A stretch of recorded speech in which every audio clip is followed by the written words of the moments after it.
Mr. President, I just wanted to thank the Majority Leader for his leadership in this area, and I'm not surprised that the Transportation Secretary for the Bush administration would call the Majority Leader and ask that this be done. She came to our state, and she stood over that bridge the day after it happened, and when I was listening to my friend on the other side of the aisle from New Hampshire talk about the fact that we need to continue funding our soldiers, of course we need to fund our soldiers, but for me this is an issue of priorities. And why this administration would decide to spend $10 billion a month in Iraq, month after month after month, so that this war has gone on longer than World War II, while we have bridges collapsing, while we have levees falling apart, just defies our reality for me. And for me, when I heard my friend from New Hampshire talk about the soldiers on the front line, which this Congress has been more supportive than any other Congress for continuing our funding for our veterans and our soldiers, but for me, those people on the bridge that day in Minnesota, they were on the front line.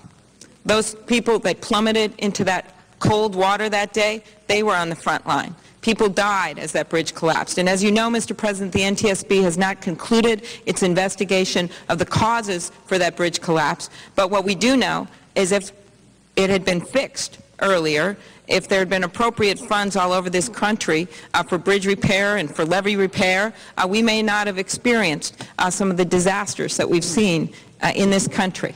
And I view this not only as fixing this bridge that, by the way, is 6 blocks from my house, drive over it every day with my daughter in the back seat, an 8-lane highway falling into the Mississippi River. It's not just about fixing this bridge. It's also about going into our next century of a transportation system. If we're going to move to the next century in this economy, if we're going to start talking about transporting and wind and solar and doing things with biofuels and building our own energy future in this country, we can't be stuck in the last century's transportation system. And as we face these difficult economic times, you look at the number in terms of what you can generate for jobs with transportation funding, and it is a winner. And I want to have an infrastructure plan in this country and a stimulus package that lasts long after those rebate checks were cashed. And that is looking to the future with infrastructure funding.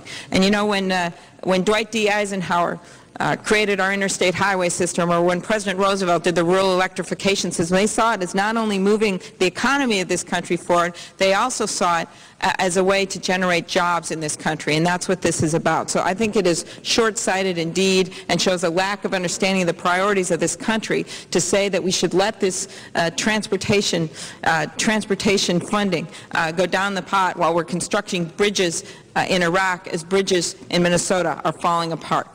Thank you very much, Mr. President, and I yield the floor.